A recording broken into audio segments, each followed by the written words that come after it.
Awitin natin sabay-sabay. Jesus, oh Jesus, come and give your breath. Jesus, oh Jesus,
Yes, Lord. We are your flocks of Amen. your pasture. So we come as hungry sheep, Yes, Lord. looking for the manna from your word, Yes, from your Jesus. pasture. We pray, God, that you speak to us by your Holy Spirit, rebuke any distraction. In the name Lord, of rebuke Jesus. any hindrance that In the name tries of to Jesus. distract the word of God from coming into our minds and our hearts. And we pray that the anointing of the Holy Spirit be upon us so that we receive your word. We receive your word and we live according to your word. Amen. Lord, and we thank you. Thank you for filling your land. In Jesus' name. Lord, God's people will say, Amen. Ngayon, ang pag-aaral natin ay Acts chapter 12. Ang Acts chapter 12, ang bida dito ay si Herodes. Si Herodes ay, tatlong Herodes na gusto ko ipakilala sa inyo. Si Herod the Great. Sabihin niyo nga, Herod the Great. Si Herod the Great, yan yung bago pinanganak si Jesus, ay siya ang nagkahali dito sa Judea. Tapos, nung pinanganak si Jesus, siya yung pinuntahan ng tatlong haring nagsidalaw. Nalala yung Yes. Merong tatlong pantas, may tatlong three wise men. Hindi naman sila talagang hari. Three wise men. Ang tingin sa kanila mga astrologers, kasi sabi nila, nakita namin yung bituin ng Mesias. At gusto namin tanongin, Haring Herod, nasaan ang hari ng Hudyo na ipapamanap? Kaya galit na galit si Haring Herod. Si Herod the Great, anong ginawa niya? Naalala ko talaga. Anong ginawa niya sa mga bata noon? Pinapapatay. Kaya pinagpapatay niya yung mga 2 years old below. At sabi niya, ay ano kaya tumakas sina Joseph Ben at si Jesus pupunta ng Egypt. Kasi nung nalaman ni Herod na sa Bethlehem pinanganak yung hari, dahil tinutulong nila yung sinanong ni Herod, yung mga core scholars, sabi nila, in Bethlehem of Ephrata, kaya doon alam nila. Kaya alam nito, itong mga nito, ang purpose pala ni Herod ay gusto niyang patayin yung susunod na hari. Kaya yun yung tinatawag natin, Herod before Jesus. Ang tawag natin sa kanya, Herod the Great. Herod the Great dahil Herod the Great Builder. Siya ang nagtatayo ng Harabay, yung Temple Mount, na napakagandang nirebuild yun na napakaganda. Tapos siya din ang nagpatayo ng Caesarea Maritima. Tapos siya din ang nagpatayo ng Herodium. Tatlong structure yung kanyang pinatayo na sikat na sikat siya na tinawag siyang Herod the Great. Hindi dahil siya ay great, dahil siya great builder. Yun ang unang Herod. Yung pangalawang Herod ay si Herod Antipas. Sabi niyo nga Herod Antipas. Herod Antipas, manang papali, ay ito yung Herod na nagpapatay kay Juan Bautista. Ito yung Herod sa panahon ni Jesus. Ang tawag ni Jesus sa kanya, tell that fox. Ang tawag ito yung Herod na nung si Jesus ay hinuli na nila para ipapako. Ito yung Herod na gustong mag-perform ng himala. Nasusundan nyo? Walang Herod ito. Nasaan na yung unang Herod? Brother Papale? Kaya, syempre. Buhay pa, diba? Dahil si Jesus Christ was 30 years old na no? Ilang taon na matanda na rin si Great kung nag-build siya. Dahil it took him 40 years to build the temple. Tapos another 40 years, patay na siya. Diba? Kaya sumunod, si Herod Antipas, siya yung nagustuhan niya yung sayaw ng anak ni Herodias. Kilala ko na si Herodias. Siguro very seduction yung kanyang sayaw, no? Nagustuhan niya. At pinangakuha niya yung anak ni Herodias na Ang oras yun dyan. kahit kalahati ng aking karihan, ibibigay ko sa iyo. Yun na hindi totoong ibibigay yun. Ano? Ibig sabihin, kahit anong hilingin mo, ibibigay ko sa iyo. Pero hindi niya ibibigay yung kalahati. Hindi ba yan, kapagin? Hindi na kita tatanungin dahil baka hindi mo na maalala yung dapat. Alam mo ang maganda pag ikay nag-aaral, maganda na ikaw ay mag-review. Hindi pwedeng yung mapag-aralan na, tapos na, tapon mo na yung pag-aralan. Dapat ulit-ulitin mo dahil makakalimutan mo pag hindi mo na ulit-ulit. Kaya ako, basa. Kaya ito na tayo. Susunod, ito yung Herod Antipas sa panahon ng namatay si Jesus Christ. Ito, tapos na yung pangatlong Herod, na yun yung topic for today. Herod Agrippa the First. Sabi niyo nga, Herod Agrippa the First. Sabihin mo yung Herod Agrippa the Second. Si Herod the Great, ang lolo, tapos ang anak niya ay si Herod Antipas. Si Herod Antipas, meron siyang pamangkin. Ang pangalan ay Herod Agrippa the First. Herod Agrippa the First. Kaya itong Herod Agrippa the First, kung siya ang nagkakari dito sa dinan nating land of Israel, kasi ang tawag dito dati ay Judea and Samaria. Hindi land of Israel. Pero sabi ng Luke, land of Israel. Diba? Pero yung tawag kasi ng mga Roman dito sa Jerusalem, Aelia Capitolina, tinalitan nila. Dahil, bakit mga Roman ang nagbibigay ng pangalan? Brother Benin, naalala mo ba? Bakit ang mga Romans ang nagbibigay ng pangalan? Dahil sila ang naghahari dito sa panahon yun. Hindi pa si Baby ang naghahari noon. Ang naghahari noon ay mga Romans.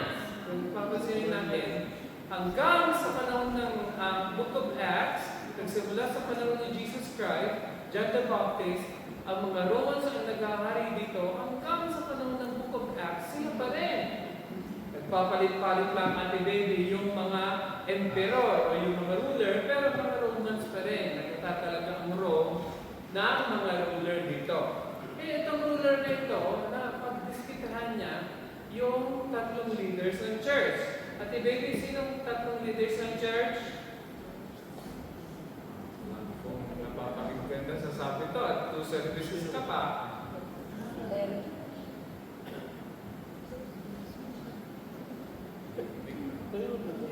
tulungan mo nga sa test, sino yung tatlong leaders ng church?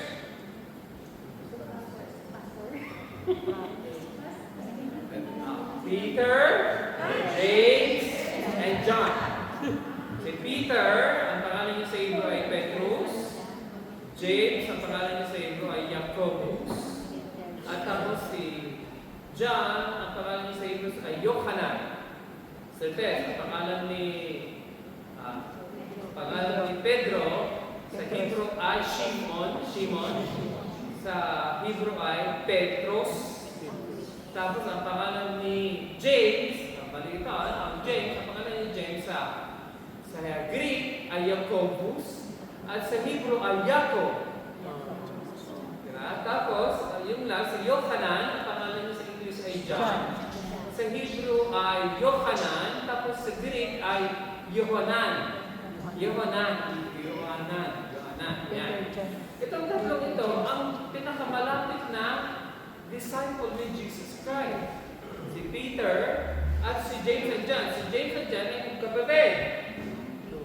Ang tawag sa kanila, Brother Charlie, ay sons of thunder. Kulog.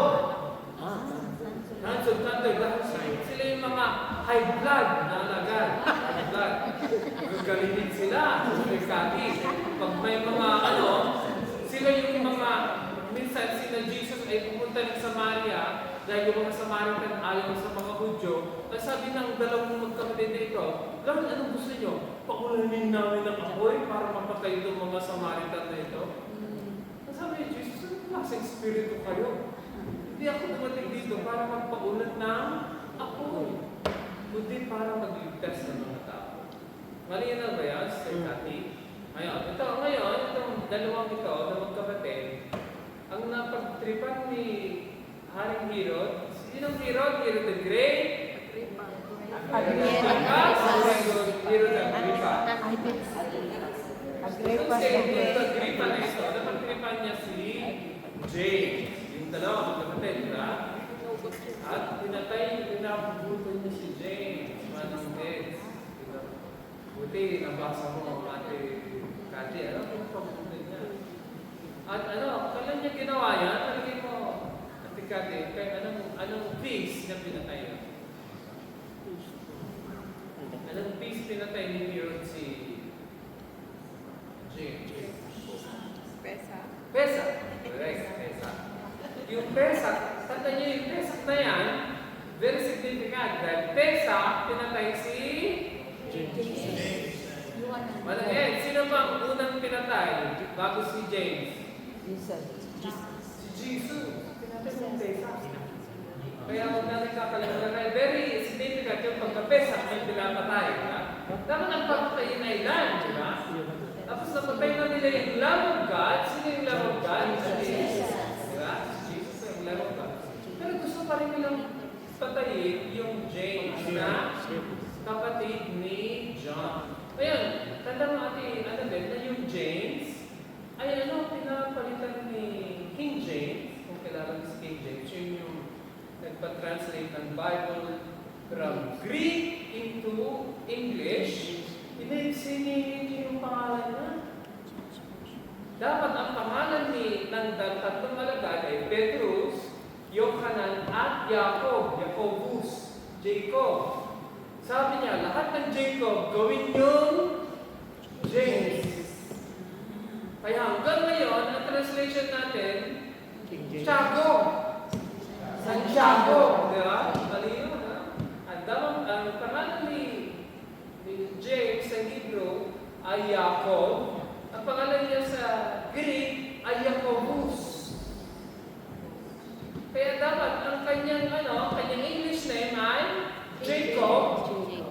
At ang Tagalog name niya sa name ay Jacob. Tama ba? Sa name Jacob. Pero dahil itong King James na ito gustong mapasikat, hanggang siya patay na pinag-uusapan pa rin siya, pinalitan niya yung pangalan na Jacobus at ginawa niya James. Layo, di ba? It's a staircase, Jacob. And I really like his name. Dahil Jacob ay yung napilay, tapos nung nakipaglaban siya sa angel, ay pinalitan pangalan niya naging Israel. Diba? Yun yung, kaya very important yung name na Jacob. Kaya lang itong si James ang ito mapapel. Kaya huwag tayong mapapel, no? Pinapalitan natin yung pangalan ng mga tao. Kung hindi ikaw, sabihin mo hindi ikaw. Kung sabihin ikaw lahat. Glory to me. gusto mong magaya ka naman dito kay Herod.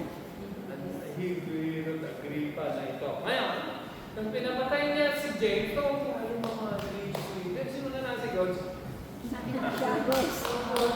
naman.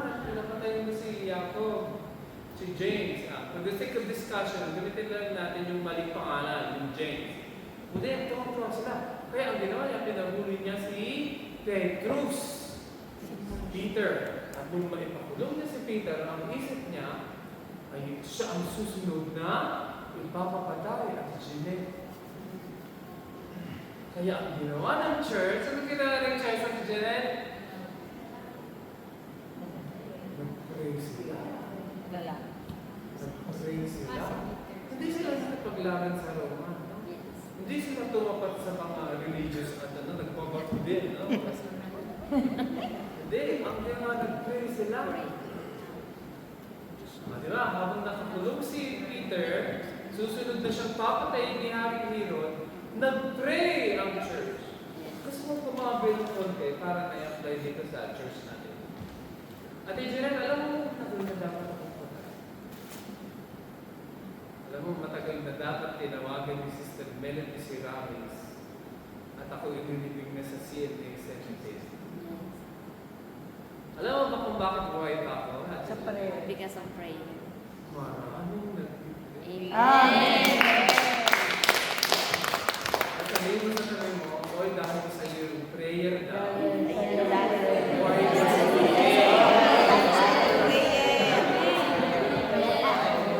Amen ba? Kahit may plano pa na talaga ang Diyos sa buhay ko. Kaya lang kahit may plano ang Diyos sa buhay ko, kung wala mo sa prayer, pwede rin ako. Amen. Ibig sabihin, may factor na yung tinatawag tayong prayer factor. Ano nangyari nung nag-pray ang church para kay Petrus, kay Peter? Padala ang Diyos ng angel. Yung angel, pumunta sa kulungan, nakataligala si Pedro sa kanan at kaliwa, dalawang Roman soldier, para hindi makatakas, no? Imagine, nasa loob na siya, nakataninang pa siya na ilang gate yung sarado ng kulungan niya, di ba? Para hindi makatakas. Tapos, ang nangyari? Ang angel dumating, tapos si Peter, ginising niya. Imagine, mapalayin ka lang dito, nakakatulog ka ba? Ha? Napansin mo yun, Sister Esther, tulog siya, ginising siya ng angel. Ate Esther, alam mo ang utos ng angel sa kanya, una? Palagay mo, ayaw mo mapulaan kung anong sinabi ng angel sa kanya. Magbihis ka. Dahil wala siyang damit. Ang damit. Kasi pinagbubugbog siya ng nag-lodyo pa niya. Kaya tapos, ang feeling ni Petrus, ang feeling ni Sister Claire, ang isip ni Peter, siya yung nananaginip. Kaya nagkakakas yung bituan. Nung nakalabas na siya ng gate, kung saan na yung gate, sabi niya, ito pala, pinadala ng Diyos yung kanyang angel para palayain ako. Kaya pumunta siya sa bahay ni John Mark, Sister Rodaline. Tama ka. Sister Rodaline, no? Pumunta siya sa bahay ni John Mark, tapos kumakatok siya. Taubo. Wala, taubo ang sabi niya. Baka kumakatok siya. Meron doong servant, ang pangalan ay Rodaline. Roda. Ay, ba pala Rodaline? Roda.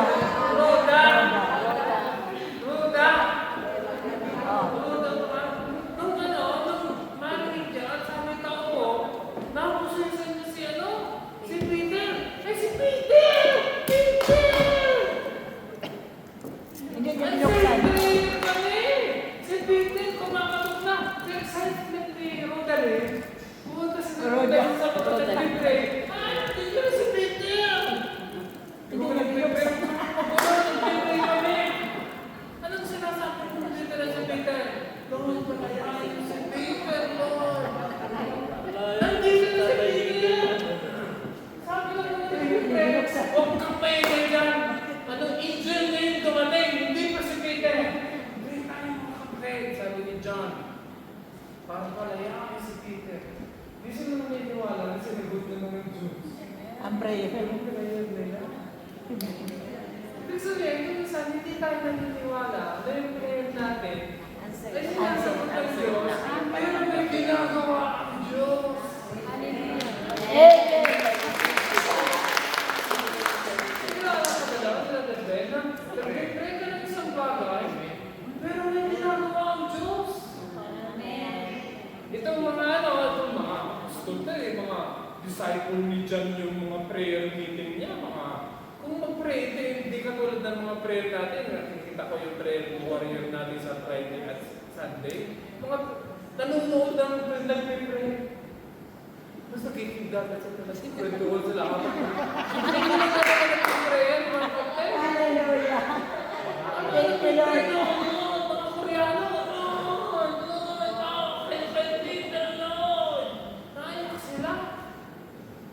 Amen. Tungguhan na yung nasa sila, na nakatutog sila. Hindi sila yung Talagang manipid na panalangin. ng Panginoon.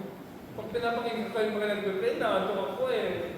May nagpe-prayer in tongues na lang ako. Dahil nakakaantok ang prayer natin kung isa, no? Napakaganda ng sentence natin. Parang nagpapasikat tayo sa mga nakikinig. At dapat ang pagsikapin sa atin. Ngayon, dito na tayo. Hindi sila naniniwala na sinagot na ng Diyos yung Prayer. natin nila. Kaya na, siyempre, kapag ng katawag, namin nila, ay may nakatok nga. Tapos, sa nalagituan, sabi nito, yung maingay. Dati napasok niya, tapos kineta ni Peter yung nangyari sa kanya. Then, itong ang lesson natin doon, bago po pupunta sa ibang mga pangyayari pa, ay, Sister Blessing, na ang Lord, pag tayo mag-pray, papala siya ng angel in answer. Minsan, yung angel ay nag-prepare ng way, no? Malayain tayo sa mga talikala natin. Minsan, ang main na problema natin pag tayo nag-pray, Sister Blessing, yung unbelief. Nag-pray tayo, hindi tayo naniniwala na makikinggan ng Diyos yung prayer natin. Isip natin, mag-pray lang tayo, baka sagutin ng Diyos. Kaya dumadating, Sister, Lenny ba pa? Mag-pray mo kasi, kaya nakakalimutan ko pangalan. Sa Lenny, ang dumadating, dahil puro tayo, baka sagutin ng Diyos, kambing. Baka. Ang faith kasi, pag nag-pray siya, parang pag faith ang dumating sa puso mo, para sa isip mo, parang tapos na. Amen. Sister Del, paano ko alam na yung mga disciples dito na nag-pray ay walang faith? Kasi nung sinabi ni Rodalyn, Roda. sinabi ni Roda, nandito yan dyan na sa pintuan sa Peter, sabi nila, hindi si Peter yung angel niya. Alam nila na may angel si Peter. Pero ang sabi nila, ang angel ay pupunta sa kanila, bakit sa kanila pupunta? Diba dapat yung angel pupunta doon sa situation? Amen. Kaya ang nakikita ko dito mga kapatid, sa prayer natin, Sister Del, ang kailangan i-battle natin yung ating unbelief. Amen.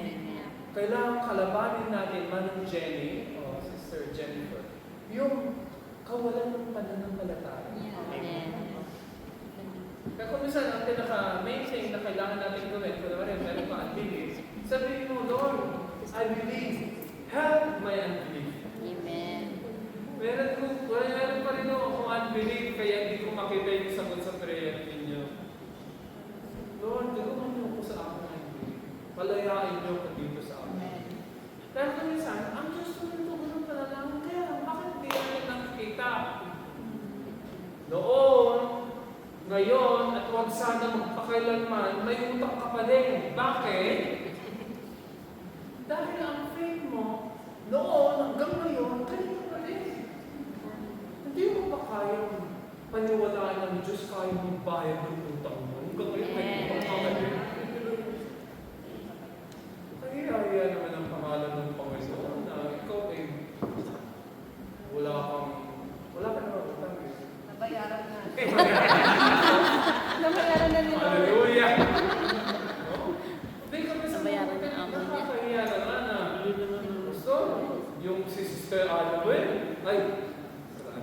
Sister Jennifer, meron pang tutok sa akin yan.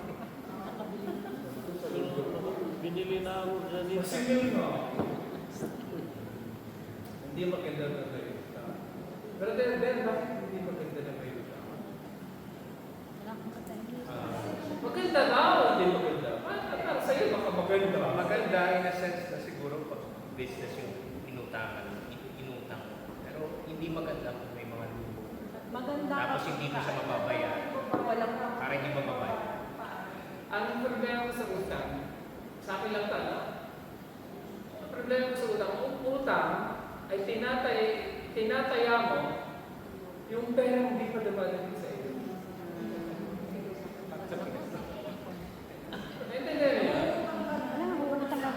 Ginagastos mo na yung pera na hindi pa dumadating sa iyo. Tama ba yun, Brother Ben? Dapat, kayo magagastos pag nasa kamay mo na yung pera. Wag, Sister Anyon, gagastusin mo na, Hindi pa nadating. hindi pa dumating yung pera. Ito si Ann, meron ako utang dito. Sabi ko, babayaran ko ng installment. Kaya hindi sabihin, kaya naman, sabi ko, wala akong pera. Ba't kinakaya mo na yung pera mo na hindi pa dumadating? Kasi wala ka nga, kaya sa pera ng installment. Ibig sabihin, tinaya mo na yung kailangan na, kunwari, dadating na, ipunin ko na lang sana muna bago ko magbayad. Kaya lang, sana mabibilhin ko na hanggang sa ano, kaya tinataya mo yung, ginagastos mo yung pera mo na hindi pa dumating sa iyo. Masama yun. Ano tapos, kung may utang ka pa, galing ka pa sa pinagutangan mo. Yun ang masam. Hindi ako galing sa ano. Pinipilit ka, sim ka lang, hindi ka nag-reply. Wala kang thumbs up. You know? Sim ka lang ng sim. Kung minsan, ini-ignore mo pa o mistake para hindi mo makita. Hindi maganda yun, di ba? Pastor Glo, di ba? Hindi maganda yun.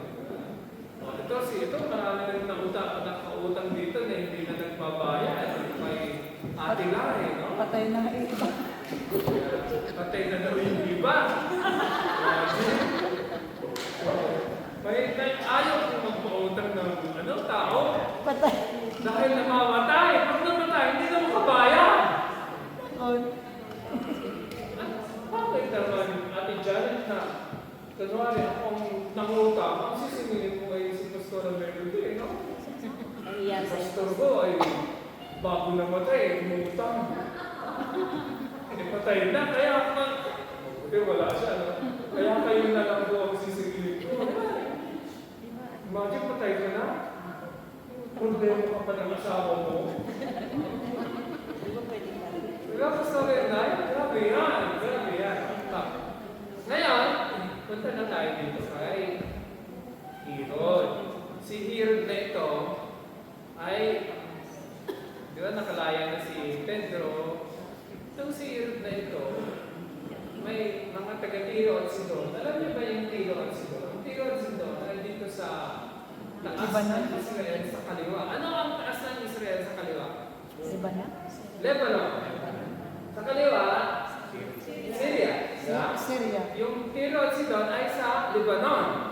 May mga taga-Lebanon, sila ay umaasa sa support na pagkain na bigay ni Haring Herod. Pero ayaw nila kay Herod. Kaya gusto lang makipagsundo. Kaya nakipagsundo itong mga taga-Tiro at Sidon kay Herod. At si Herod naman, nung siya ay nung siya ay magpapakita na sa mga taga-Tiro at Sidon at Janet, nagsuot siya ng magandang magarang damit. Yung damit ng hari noon ay may silver coating. Kaya pag sinuot ng ganyan at kasinagan ng araw, nakakasila.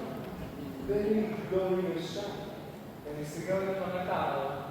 Ito ay, nung nag-speak na siya, ang sigaw ng mga tao, ito ay boses ng Diyos, hindi ng tao.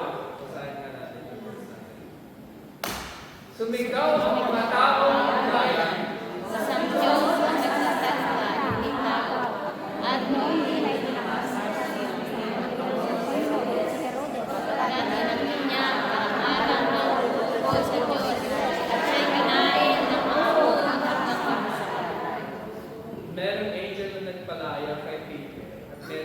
ng angel na pinadala para kay Haring Herodes.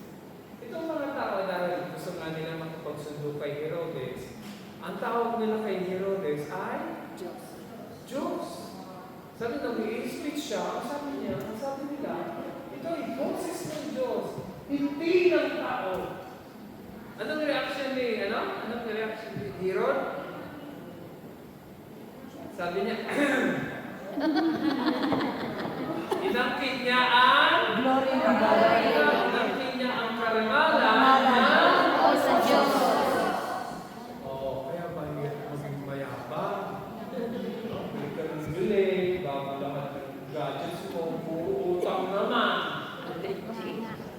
Mali yan. Okay, dapat. Kung walang pagkain, magtipid ng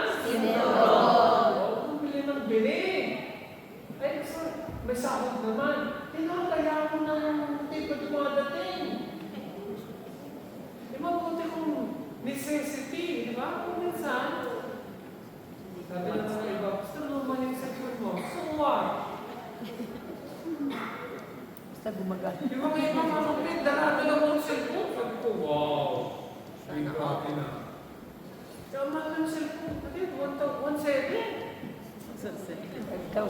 Kung sa inyo siguro yun, mura lang yun. Sa akin, mahal yun. 1,700. Mahal talaga. Mahal na 1,700. Diba? Kay Brother Charlie, parang manilang sa kanya yung 1,700 na yan. Parang hindi na fixin. Ako, 10 shekel, nilalagdat na ako. Pag mawala yung pera ko ng 10 shekel, nilalagdat ako. Kaya nakuha na wala yung 10 shekel yun. Pabili na ng burekas na ako. Sayang na ako. Diba? Ito, nagsimula tayo kay Peter na pinersecute, nagsimula tayo sa church na persecute, tapos nag-end tayo dito sa persecutor. Sino si persecutor? Si Herodes ay itinaas niya yung kanyang sarili at inisip niya siya ay Diyos. At napakadali mga kapatid na mag-isip na tayo yung mga Diyos as if we are somebody. Sabihin mo na sabi mo, I am not somebody. I am a nobody. To whom Christ died for.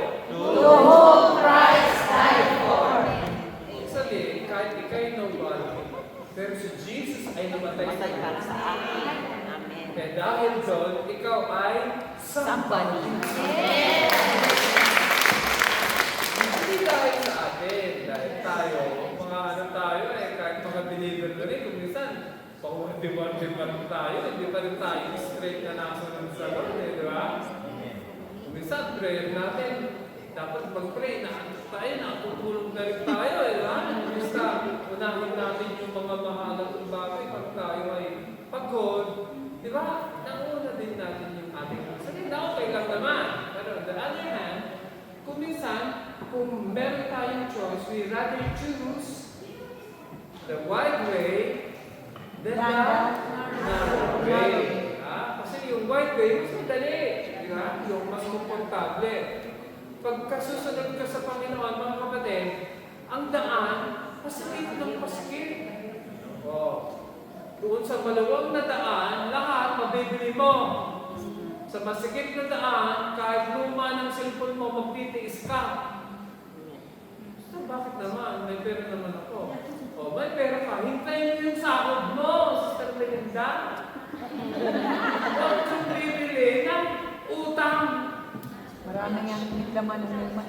Yes, utang. Sabihin mo sa kung may nangungutang sa iyo, sabi ni Pastor, bawal ang utang. Huwag mo gagastusin sa pera na hindi pa dumarating sa kamay mo. Amen. Wag! Kasi bakit wag? Imagine, nagastos mo na, tapos darating, ano na yun? Sahod ba yun pag dumating? Tayo doon, magbayad ng utang. Yung mag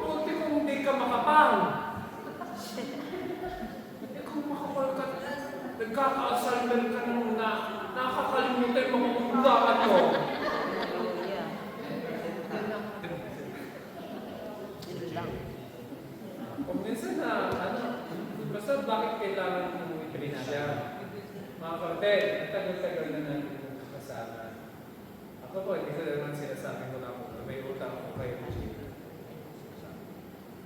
Kaya kailangan ko makautang din, hindi ko kayang bayaran yung ticket ng full. Kaya kailangan yung liat-liat, muskanta. Dapat install payments, right?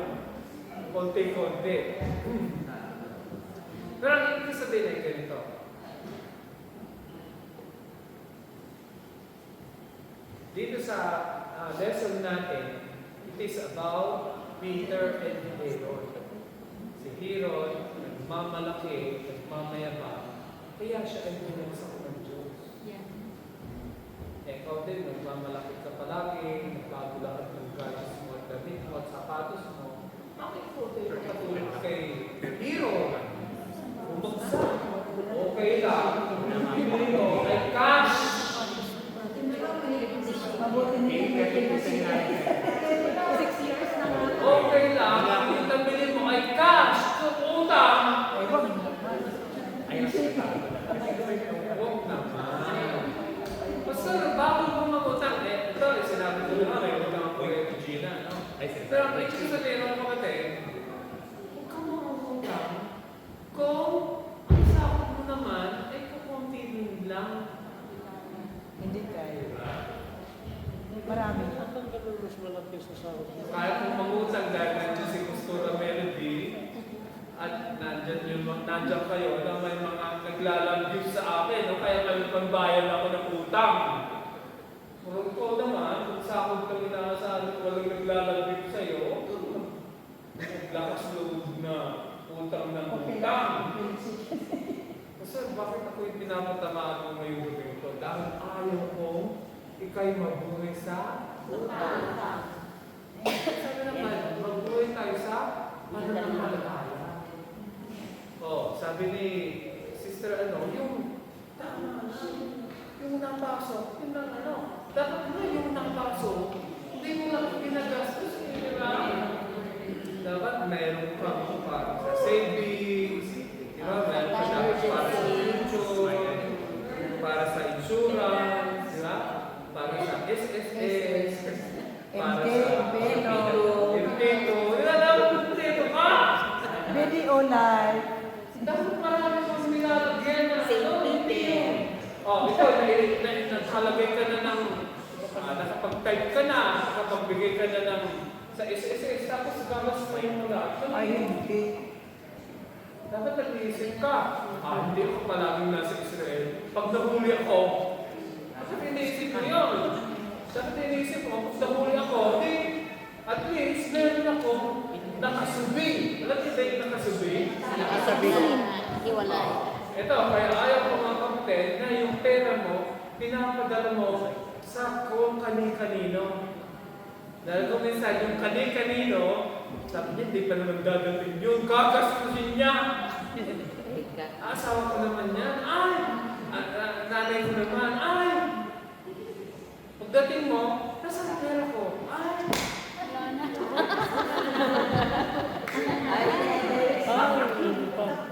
Hindi.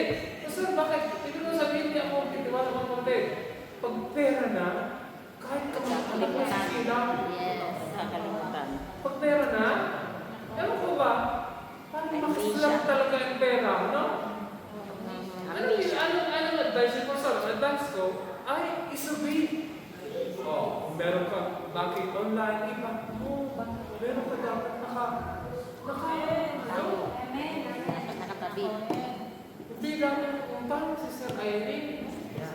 Hindi dapat tayo nagtutuloy sa utang.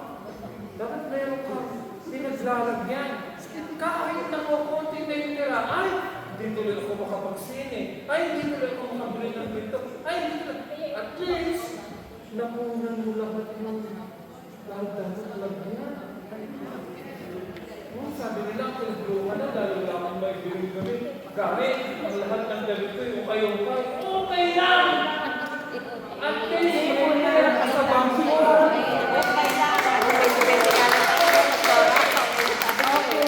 Oh, sikat-sikat ng damit ko, lahat ay mamahalin. Mula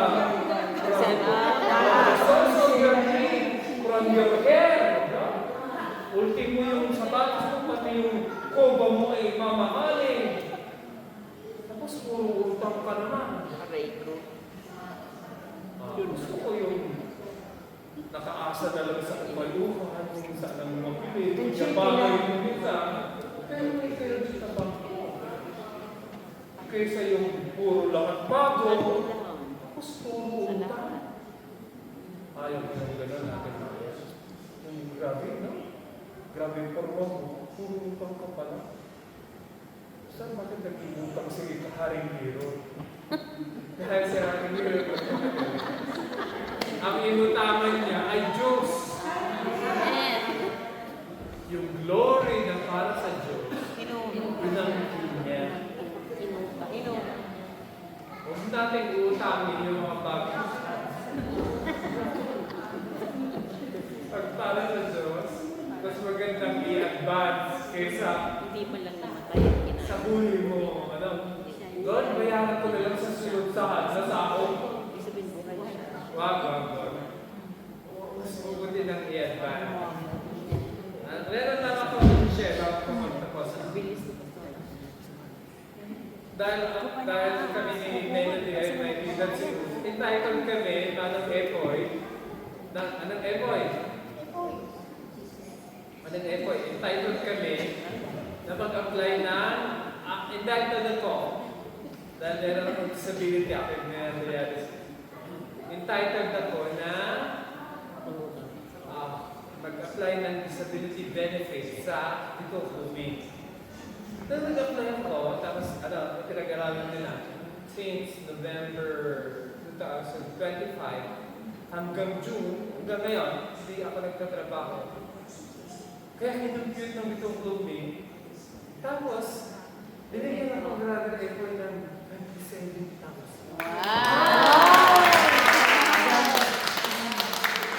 Sabi ko, ina, hindi ko ma-withdraw lahat to dahil may pagkagawin na may pambayad. Gagamitin ko sa pambayad ng church natin.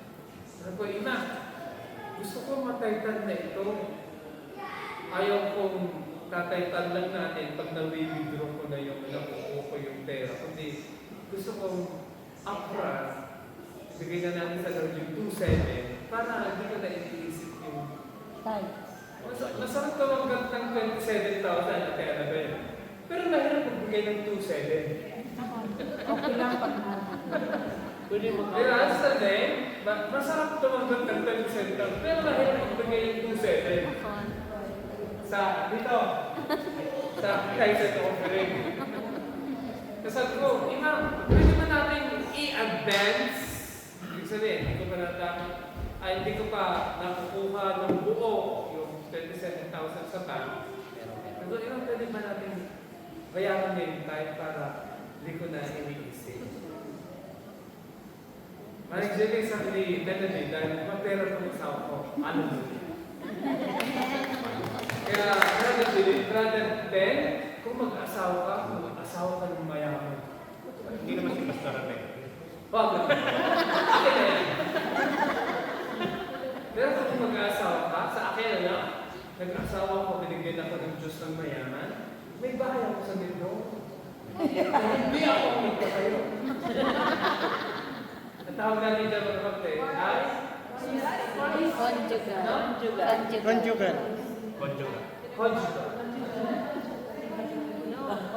Sabi niya ako dyan, wise. Di ba, kunwari kayo mga kapatid, kayo may mga anak. Kung naman ang mapapakasawa ng anak niyo ay tricycle driver. Okay lang na tricycle driver na may pera. Pero kung ang pera ay 1,000 peso, kung pera ay 1,000 pesos, di ba kasi dito may mga anak. Turuan niyo mga anak niyo, anak. sa panahon ito, panahon na nagbibigay ito. Lahat tayo lahat ay hindi lang godly, hindi lang may takot sa Diyos, hindi lang born again, dapat may gusto tinuturuan ko ang anak ko na maging mukhang pero no. Mga kapatid, kung ang napangasawa ko ay hindi Pastora Melody, kung ang napangasawa ko ay Yagi, hindi parehas kami walang pera. Imagine, meron akong 6 na hektarya dahil kay Melody.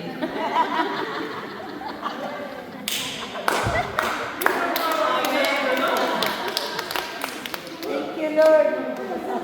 Sana all. Brother Ben, Sana ko na Brother Ben, sabi ni Jerome sa akin, sabi ni Jerome, Pastor, nung napangasawa ko si Sister Melody, bakit kang tumawa ng sweepstake? At syempre, tama ang kapiling ko. Sabi niya, Brad, di ba ano si Pastor Melody? Anong nakuha niyo sa akin? Para siyang nasunugan.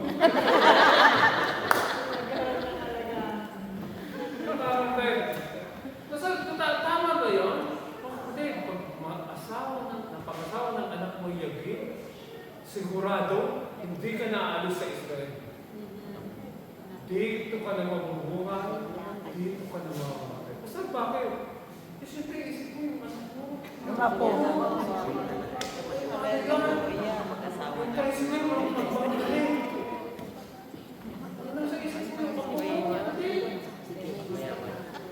Basta wisdom ba yun? Kasi, ang wisdom, hindi lang godly at born again. Maraming born again, walang pera. So, totoo yun? Oo, dapat. Tignan mo, ano mga sa akin, Sister Irene, may sariling bukirin, may sariling kuhanan ng itlog. Daming itlog na bigay niya sa akin ng Tapos mayroong alimango. Alimango ba yun? Alimasa? May, parang meron siyang sariling farm. Yan ang maganda. Hindi yung ang mapapakasawa ng anak ko hindi ka nga sa nanay mo. Hindi, 2,000 yung anak mo na hihingi sa iyo. No. Thank you, Lord. Pray na tayo na. Magalit na yung mga may utang sa akin. Lord, we thank you for tonight. Lord, thank you for the mensahe na binibigay niyo sa amin. With regards to faith, with regards sa aming mga utang, with regards, Lord, sa mga buhay namin as a Christian, Lord, patungkol sa future ng mga anak namin, future nila na masagana at maubla, Amen. at hindi nagkukulang. Lord, we pray na yung mensahe na binigay mo sa amin ngayon ay matanggap namin ng buong buo at kung ano yung sinasabi ng Holy Spirit sa amin sa pamamagitan ng mensahe ito. Kaya yung Lord na magkaroon ng rema, maging buhay. Lord, I pray, Lord, sa mga nagpapautang, bigyan niyo sila ng grace na magpatawad. Amen. Kaya Lord, na dahil mahilig silang magpautang, pag hindi nagbayad, hayaan niyo, Lord, na magbigay sila ng magpapatawad. Amen. Lord, I pray na tanggapin na nila ang katotohanan na may mga tao hindi talaga marunong magbayad. Lord, I pray tonight, Lord, na kayo po ang maging Lord at maging shepherd ng church na ito. Amen. Kaya yung Panginoon na kami lahat, we will live in harmony and unity. Lord, consider na namin yung mga iba na nakukulangan. Lord, we thank you. We honor you. In Jesus' name, tayo lang lahat. Magsabi na, Amen.